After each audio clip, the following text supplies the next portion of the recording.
Well, hello, everyone. It is Wednesday. How are you doing? Good to see you. And if I could see myself, there I am. Me, myself, and I. Yes, the triune being. So, how are you doing? How's your day coming?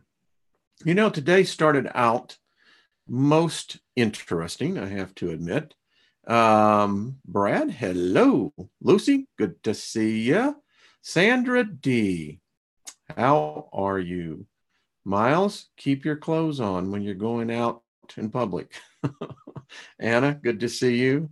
Michael, good to see you. Caroline, Sabrina, that's a cool name, by the way. Madden is another good one. We all have great names.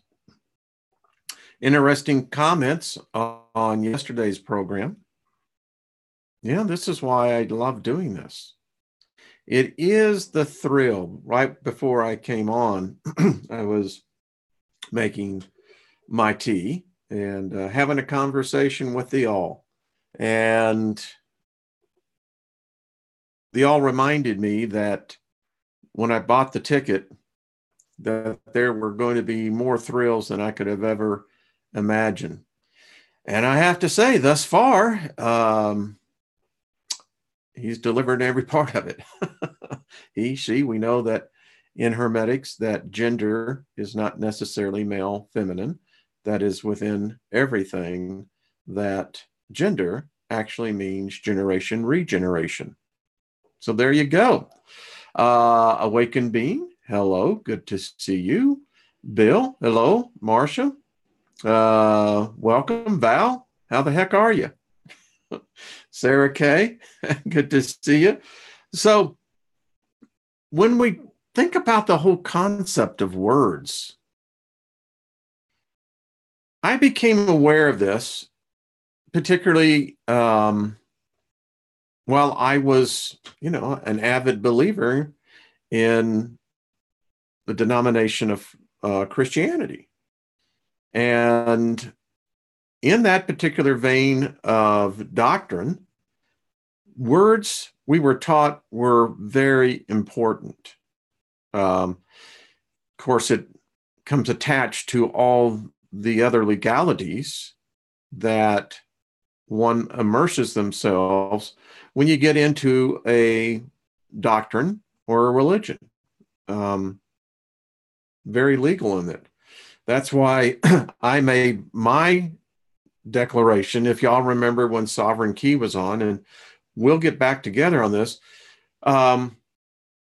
that I made my public declaration of sovereignty. One of the things I knew from Judaism is that Judaism is a very legalistic, structured belief system, as is Christianity. In fact, most of religions are. There is a heavy legal component to it. It's where we get our system today, is out of the doctrine of the 10 laws, supposedly the 10 laws. But nevertheless, the laws are real. And if you understand legalese, which most don't, in my business career, you have to have law firms. And when, your company is being invested in, you have law firms and you get to know all the partners, you get to know all the paralegals, and you begin to understand very quickly. And that's why, folks, let me digress here a second. This is why I don't have a problem being in spatial reality in many different thoughts. Because as the CEO of my companies, you have to have, in our case, we had a big 8 accounting firm, and we happened to have one of the most prestigious law firms. And you begin to learn very quickly that this thing that we call the United States of America In fact, it's prevalent in every country. We live inside another reality. And that world is as real as the one that you and I live in. And that world is the world of legalese. It has its own language. It has its own protocol. It has its very rigid structure. Now, we exist within that rigid structure. And if you doubt me, break the laws. You'll find out very quickly what real reality is. And the thing about legalese is that every word means something. Every word has a consequence, a cause, an effect. Every word. Now, I still remember Rabbi Fuchs decades ago telling me to do the Jewish people a favor and not convert to Judaism. I took his advice. Obviously, he was a very wise man. But the discussions have always been, if you look at the relationship to yourself and whatever deity you believe in, there is a contract. There is an implied contract. And in any contract, a contract has covenants that both parties agree to. Each party brings something to the table. There is a reciprocating implied agreement that what one gets, the other does. And there is very specific consequences, damages, penalties for breaking the contract, the covenant, the agreement. That's why we find ourselves so much in trouble. There was an incident I had to deal with today because of words. And it's obviously very few are getting this. Very few. Otherwise, we wouldn't find ourselves into situations by the use of words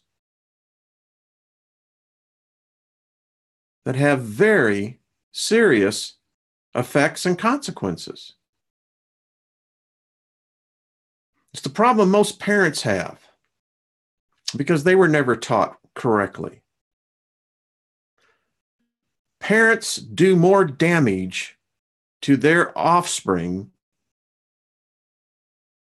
than anyone else does, particularly parents who are critical, over-perfectionist, hypercritical of everything the child does, and then begins to speak words into that child's soul.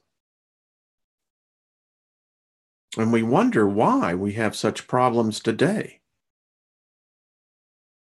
I contend, ladies and gentlemen, we have far more damaged souls walking among us. We are truly the walking dead in so many cases because the damage that was done in the beginning, first couple of decades in our lives, in so many cases, have damaged so many people. Their spirits withdrew within, and their souls have been damaged ever since then.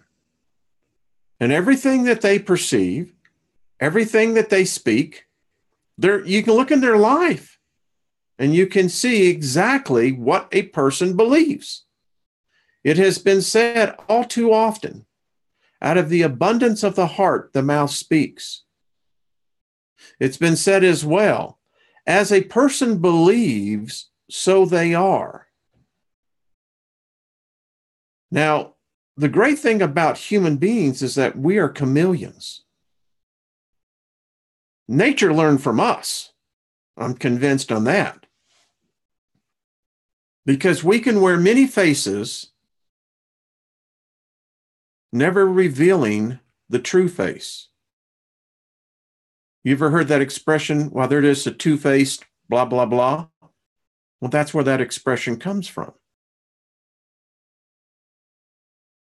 Fact is, most wear masks. That's why the internet is so addictive, so convenient.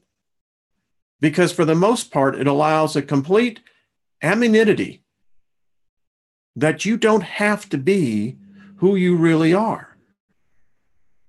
And you cast spells with a magic called the written word. We're going to get into that here in a little bit. And it works perfect. You know, the internet is, by definition, chaos.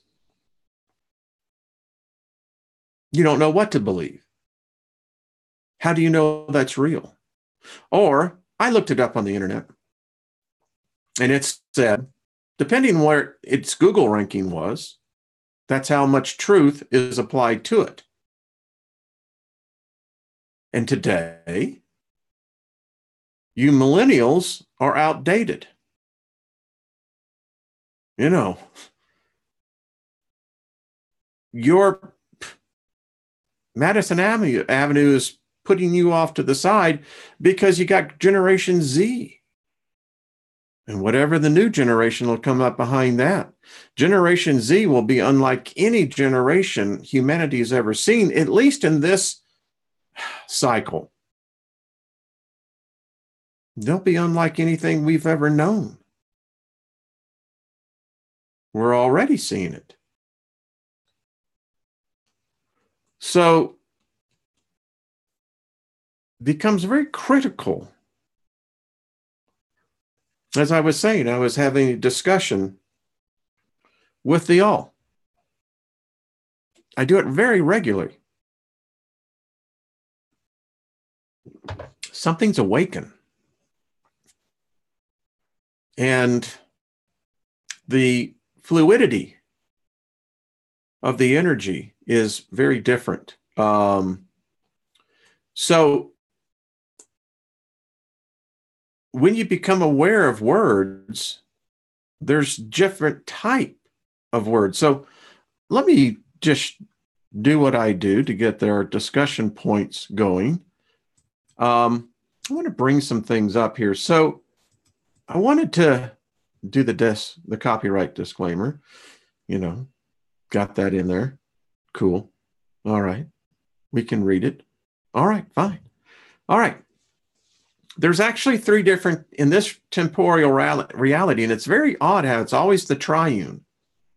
So in this reality, this temporal realm, this physical realm, three different types of words. There's thought word, spoken word, written word. Now, each one invokes a power, an energy, a reciprocity in its intent and its function. Now, you look at this, and you can see the superiority of where the origination of word begins, thought. All words start with thought. Then we have two choices here. And this is what Hermetic teaches. You have the spoken word, and then you have the written word. Each has its laws. Each of it has its structure. Each has its legal standing. This is the biggest problem we all have. When we were granted the gift of the spoken language, you know, it's quite interesting, and we'll do a study on this. how the human tongue actually works and how the vocal cords in their structure, there's a real alchemy that takes place here. And the fact that the one organ that is more diversified is the human tongue. All of us have our own uniqueness about our human tongue. The human tongue as an organ is complex because it functions in so many different aspects. It allows us to talk. Ask people who, through periodontal disease, gum disease, who've lost their teeth for whatever purpose. You'll start talking differently. How your teeth are formed has a great deal as the tongue, how the tongue rests upon the roof of the mouth. The tongue in the aid of eating. Eating would become an absolutely excruciating task. If it wasn't for the power of the tongue, the taste, texture, we would hate eating. It would become a prison. It would become a punishment. But fortunately, the cat who was in the wheelhouse that day figured it out. But the problem is this tongue. How many of us have said things and immediately knew when you said it, you screwed up? You knew that there was going to be consequences and there was going to be wrath, there was going to be retribution. You knew it. Now, why don't we carry that forward when we write? That was the thing that used to be when I was growing up, you had to write letters. Yeah, physically write letters. Using cursive, writing, of course, odd term, but nevertheless, you had to write the letter. It caused you to stop and to really ponder what you are writing. Today, with text and everything else, it's so instantaneously, people are writing as fast as the neurons are firing. And we get the one disease, the one virus that is so contagious in this environment. And boy, I'll tell you what, it took me a long time to get rid of it. In fact, I think it reoccurs. And I can assure you, every one of you have the same disease. The thing about it is, no antibiotic can cure you of it. Every one of you have got foot and mouth disease because you stick your foot so much often in your mouth. It's the truth. And we're all guilty of it. We are so ignorant. My God, we're pathetic. I say that because you'd think that we would at some point in time have gotten our craniums removed from our rectums and begin to use the gray matter instead of the brown matter.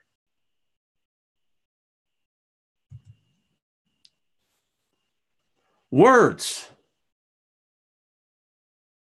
have done more damage in destroying dreams, hopes, and lives. We so often throw them so que sera, sera. So, I don't know. I could think of 100 other words in the way that we are so cavalier in our words. Many have dashed the dreams of others that you didn't even realize by the word you spoke. You've destroyed others' hopes. And you've destroyed lives because the first one you've destroyed has been your own.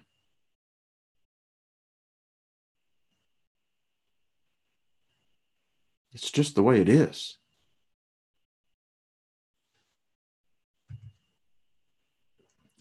Your words bring a harvest, good or bad. And as I said, not just yourself, but others. I can speak from experience on this one. I have burned fields ripe of hard work, sacrifices that I made. But because of words, I destroyed it, burned it up. It's the same thing in relationships. Our words. So, what do? Well, we should learn, number one, hopefully. That's the first step. And then begin to really weight. What is the weight of our words?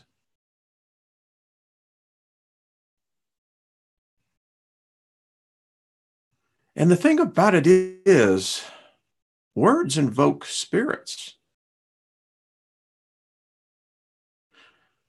The thing with the name yesterday, I was really quite, well, it was quite intriguing to see how some people perceive themselves. A name. Who'd have thought it would invoke such strong emotion? And I thought to myself, well, that's exactly what it's supposed to do. Now, however you perceive yourself, that's cool. I think that's one of the great things I love about Hermetics.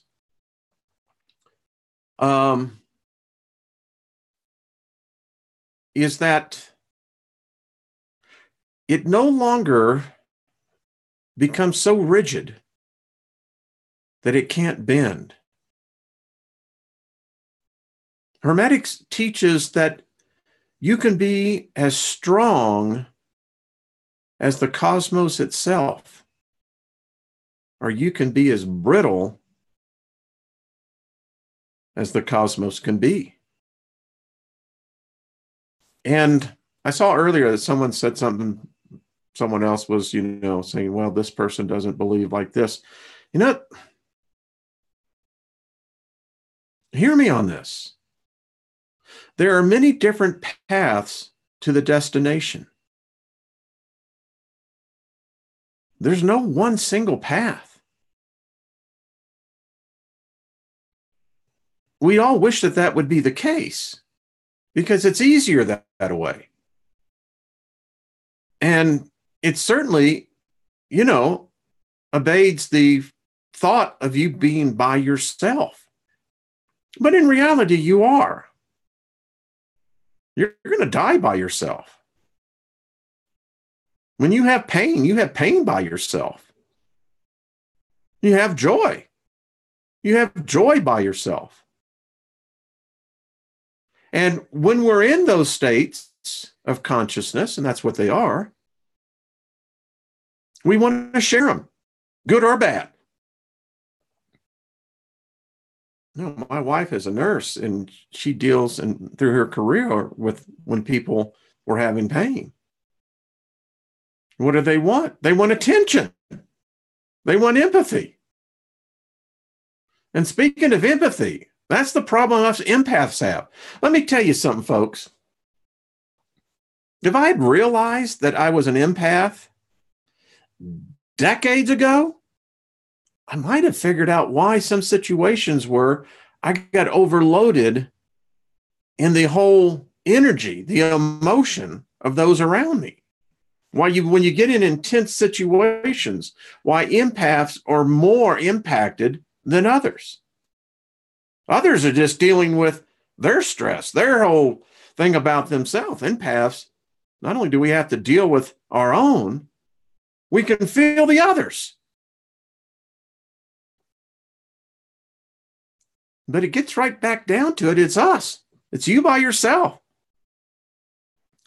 And I often wonder, if we can't discipline the tongue, how do we discipline the mind? I mean, let's just take this in the way that I see things. I don't believe in reincarnation. So what? It's my belief. There's other beliefs that do, and who knows whatever. It doesn't matter. It's all the destination is the same. But here's my point. So you're dying. And you realize that the spirit is about to exit the scene. Are you speaking thoughts?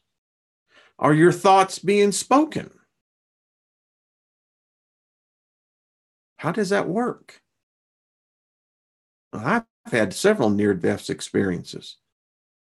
And as I meditate now and start doing some regression thinking, I'm discovering it was thought words all the way through. The time that I came that close to death, I'm highly allergic to bees. When I was living in Texas, I was on a riding lawnmower, and the neighbor had beehives.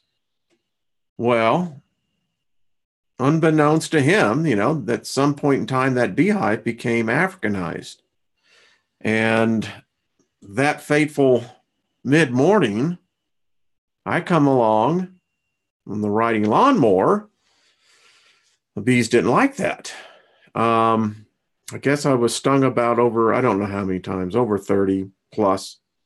And I remember when the ambulance got there and I was going into anaphylactic shock. And I knew I was dying. And I couldn't talk.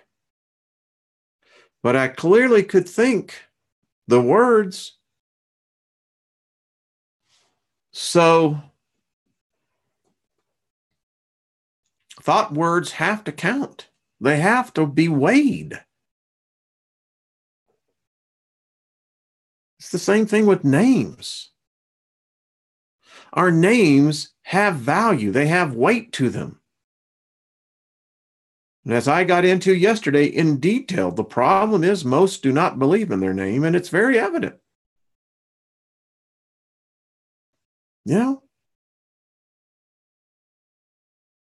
But I can assure those who are getting it, they're understanding. There's immense power, folks. You stand in front of that mirror. I want to show you something about invoking something that I don't think many really think about. So this is 72 names of God.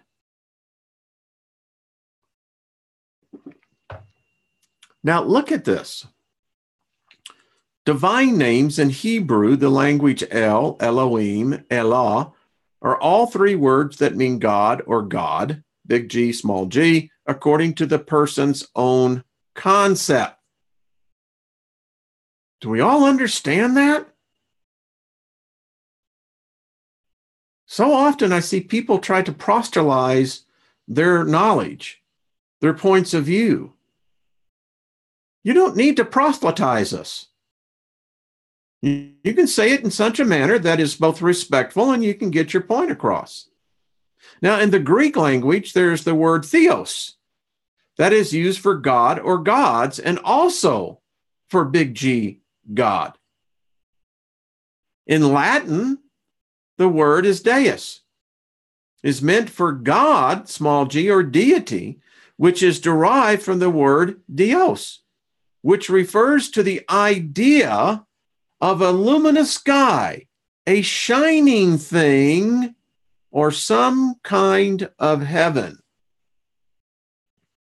Hello, Neil Young, after the gold rush.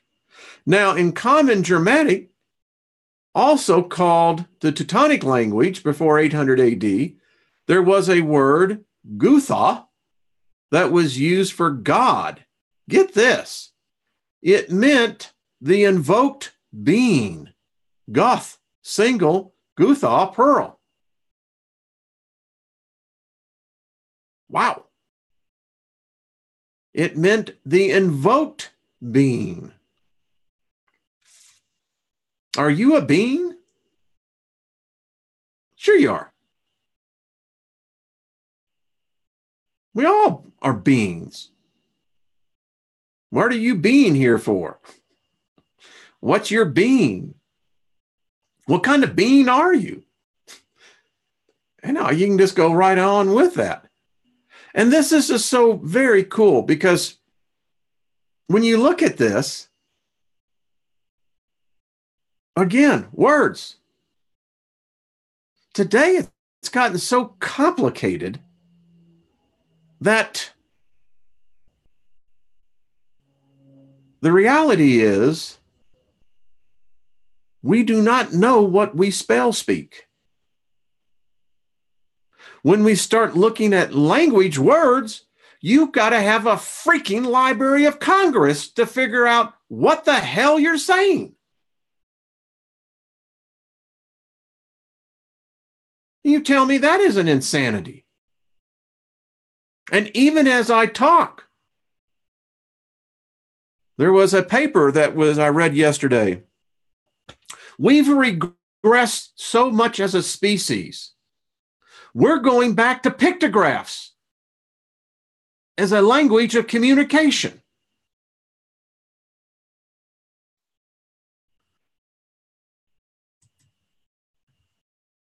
Yeah. Pictographs. Emojis. Where have we progressed? Our words today are so embedded, so coded, so much against us.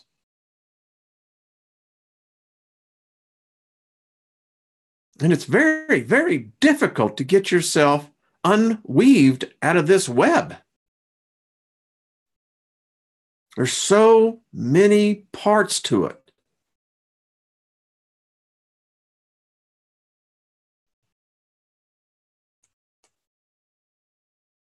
I'm just reading some of these comments. Get lost over there. Because it certainly isn't what's being said here. So anyway, I digress. So that's what I love about live, folks. So let's just look at what the Kabbalion has to say. Every cause has its effect. Every effect has its cause. Everything happens according to law. Chance is but a name for law not recognized. There are many planes of causation, but nothing escapes the law. The Kabbalion. Nothing escapes the law. Even words spoke idly.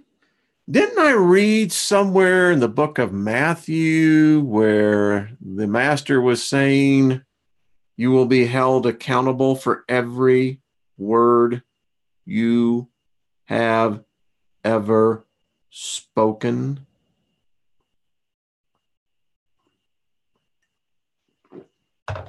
That's a messed up religion, man.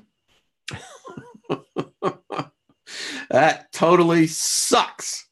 Because I think the door swings both ways. If someone was to lay that crapola on me today, I'd say, all right, you and I are going to have a talk here. And by the way, I have permission to do so.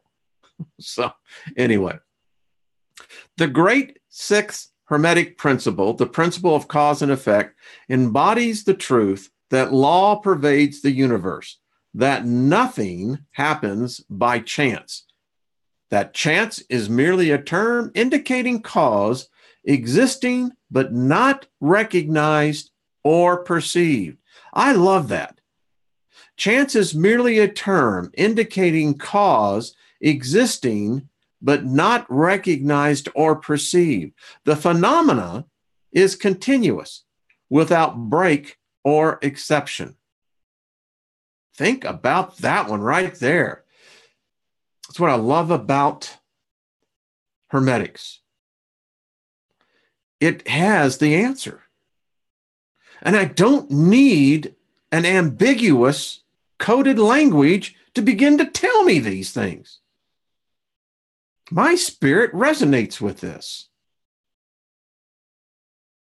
The Logos is now Rhema in my spirit, my mind. The Rhema goes everywhere. The principle of cause and effect underlies all scientific thought, ancient and modern, and was enunciated by the Hermetic teachers in the earliest days. While many and varied disputes between the many schools of thoughts have since arisen, these disputes have been principally upon the details of the operations of the principle, and still more often upon the meaning of certain words. Words. The underlying principle of cause and effect has been accepted as corrected by practically all thinkers of the world worthy of the name. Right there in those two sentences. Words, name. To think otherwise would be to take the phenomenon of the universe from the dominion of law and order and to regulate it to the control of an imaginary something which men have called chance. Here we go. He talks about a little consideration will show anyone that there is in reality no such thing as pure chance. Webster defines the word chance as follows: a supposed agent or mode of activity other than a force, law, or purpose, the operation or activity of such agent, the supposed effects of such an agent, a happening, fortuity, causality, etc. But a little consideration will show you that there can be no such agent as chance, in the sense of something outside the law, something outside the cause and effect. How could there be something acting in a phenomenal universe, independent of the laws, order, and continuity of the latter? Such a something would be entirely independent of the orderly trend of the universe and therefore superior to it. We can imagine nothing outside the all being outside of the law, and that only because the all is the law in itself. There is no room in the universe for something outside of and independent of the law. The existence of such a thing would render all natural laws ineffective and would plunge the universe into chaotic disorder and lawlessness.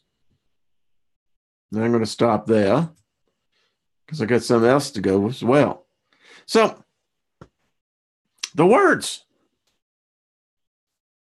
You know, we're many of us are initiates. There's a lot of neophytes in here. That's all right.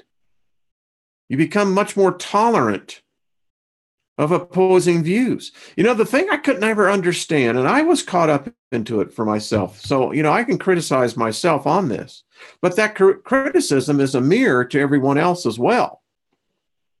I got so caught up in my religion, I can hear REM in my head, that I really thought I had to fight for my God. I had to make sure that people understood my position and that you were not going to insult my God. He really wasn't much of a God when you really think about it. I mean, any God that needs to be defended. What I was really doing was doing the rooster walk. And boy, I see so many people doing the rooster walk, both male and female. They're strutting their stuff out there and they're telling you exactly how it is and how exactly wrong you are and why this has got to be here. And this is why I'm doing this. And man, they're sticking their old chest out there as they're writing.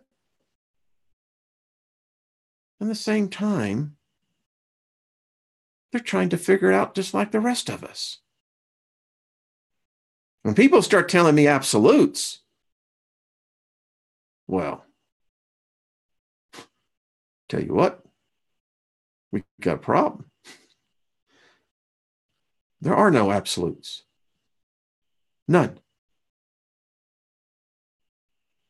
And that's hard for people to deal with. I guess if we could say one absolute would be the seven principles. The universe is mentalism. The only absolute that anyone could potentially point to would be the all. All other gods are unseen. No God has ever manifested to humanity. Never. No modern God today worship has ever manifested to humanity. It's just a fact. And if I was to take that proposition down this particular rabbit hole, I could say before a court and a jury that I am more relevant as a God than any unseen God written about.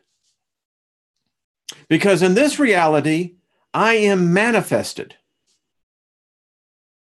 I'm a triune being. I'm a speaking God.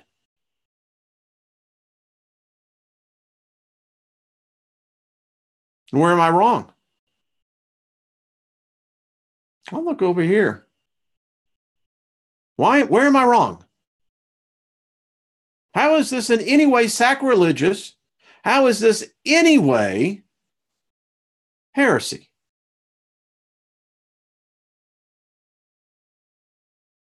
I am God. Not the God, but I am God. I'm manifested in the flesh. I'm a full manifestation of both spirit, soul, and body, right here in this physical plane. And until someone else can show me a more superior presence, my evidence is superior. Now, you can give me all the thought you want. You can postulate all the written word you want. All that does is create an imagination in your mind to the reader.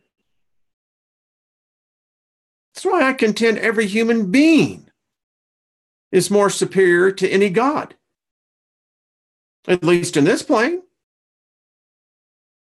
Now, my challenge is for any God, if they want to take the honor, then show thyself.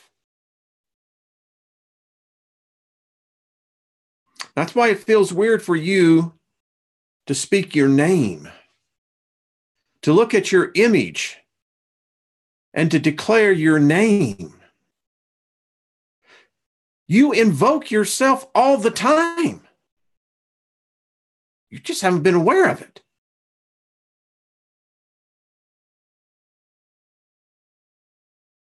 And you know, we can go through all the philosophy, all the theology, all the ideology, all of them.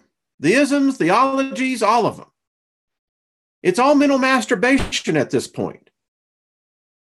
Because none of those ideas of any of these gods can manifest in physical form. And the reality that we live in today, that's what we have to base our reality on.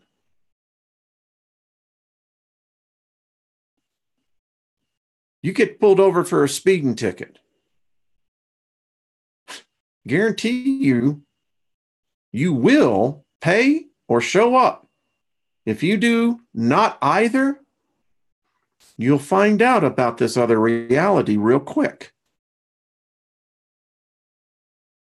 Folks, let me say something else too.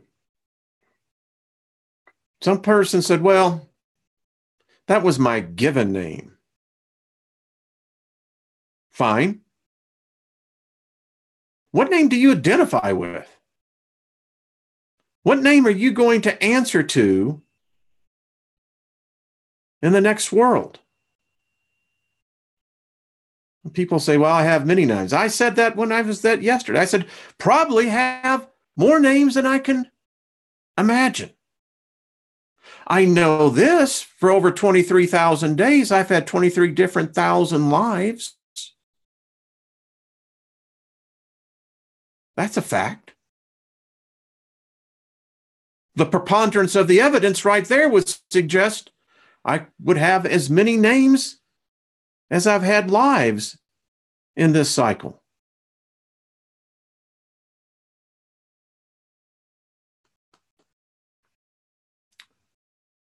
Oh, yeah. This is, folks, it's not a new doctrine. Someone wrote me and said, well, all you're doing is just, preaching a new doctrine. I'm not preaching anything. This is my journey. That's why I started this channel, was to document my journey. So when I leave, there'll be my essence still living here. And doctrine? I don't think so. Unless you want to classify individual thought as doctrine.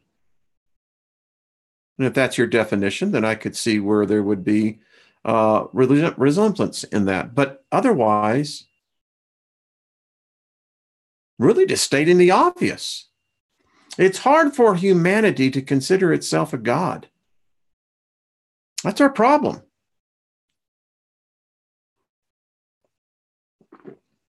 Now, the universe is big. Planes of existence go beyond our comprehension. Can there be a trillion gods? I believe there can be an untold number of gods, each having their own kingdom, each having their own universe. We were talking about Star Trek: The Next Generation in the one episode of where Moriarty, Holmes' nemesis, then the episode was called Message in a Bottle. And anyway, these hologram characters suddenly became sentiently aware, which is the debate then if a software program becomes self-aware, is it a life form?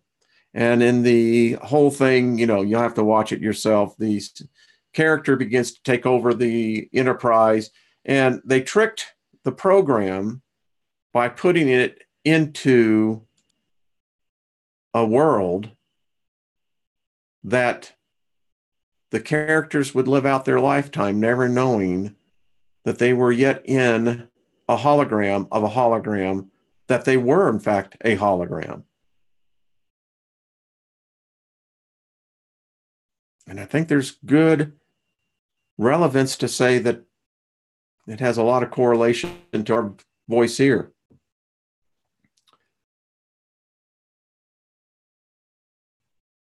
The Q. Well, Q did say that. The Q was just a, you could be elevated to a Q. I like that. That's a very good point. I appreciate that. That's pretty cool. Maybe there's a lot of Qs in here among us. That's what I think. Well, I know what I was going to show you. So let's talk about some more names, because I think this is really quite interesting. I wanted to share this with you. By the way, this is a good one. You really should get this. But look at the different names of these gods. So as I was looking at these names, you begin to see a pattern here. All of these gods, goddesses, have been worshipped by human beings. Either they got the idea from the ether, either they were connected somewhere else, either they were using a magic that we don't know about. But nevertheless, these gods have been now forever immortalized by man's thought of putting it to written word. That whereas the written word would become the spoken word. Now, I believe you could probably most likely invoke any one of these gods. I also happen to believe that they would show up. But my whole point to this, folks, as you read these, I wouldn't necessarily read them out loud. You can do what you want. But understand, these gods are nothing more than names. Names invoked with power, authority. What makes it any different for you? I mean, serious. Any one of these. You could literally put your own name in there if you wanted.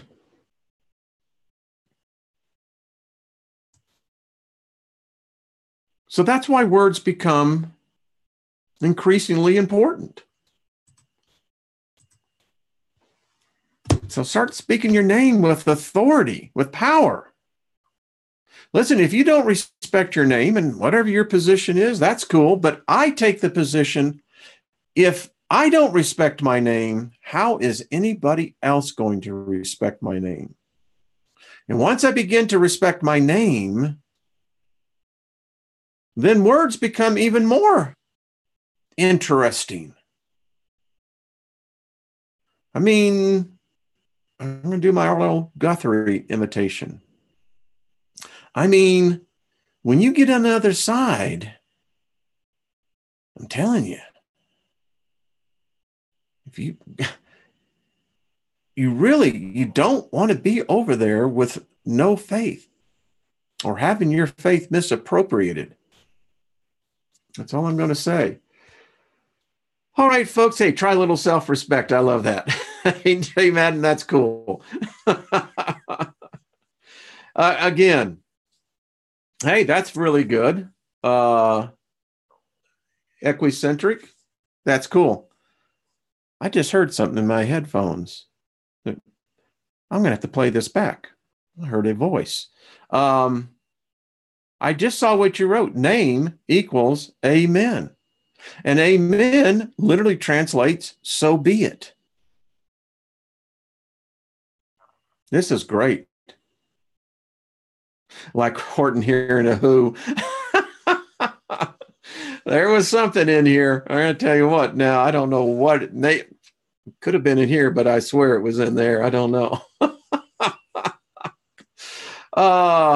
Ellen, I'd love to hear that. More people need to do that. You need to have faith in yourself. You have faith in yourself, you're going to be able to have faith in God. Now, there is a God. We all know there is. There's a creator to all this. It's just that we just don't want to put a religion around it. Well, folks, thank you again. It's so kind of you being here. I hope it's been at least enlightening. I do this because I want to see people rise above their situations in your life. And it can be done. And we all fight. We're usually fighting ourselves. And if we could ever find that place to make peace with ourselves, then we could begin to channel that energy into really getting us ascended. I really do believe that. And there's power amongst a group. Great power. And the more empaths that are attracted here, that find themselves here, the more the adepts find themselves here, the more teachers find themselves here, even the few masters that we have in here. We're going to learn. We just got to be patient. We have to understand each is at their own pace. And you start pushing someone, they're going to trip you and themselves up. And so the calamity is times 2. So, yeah, he did. He declared, make it so. You know, great things that we need to learn, folks. Hey, folks, appreciate it. See you tomorrow at the same time. And then tomorrow night, I'll be on my radio show. And then Friday night, I have invited a gentleman on. His name is Chance. And Chance, I'll get back to you on confirming this. But we're going to talk about the drug epidemic, particularly the ones that are really beginning to take its toll, and they have for a long time. But we're going to go through it in a way that I have never actually contemplated. And this I think it's deep spiritual warfare. There's no doubt about it. And so I think it's going to be an interesting hour. All right, folks. Deborah, thank you. Thank you, Eyes to See. Thank you, Brad White. High five. Thank you all. Thank you all the moderators. Y'all are the best. And man, love yourselves, and we all can love each other a lot more. All right. I'll see you tomorrow, folks. Be good. Bye-bye.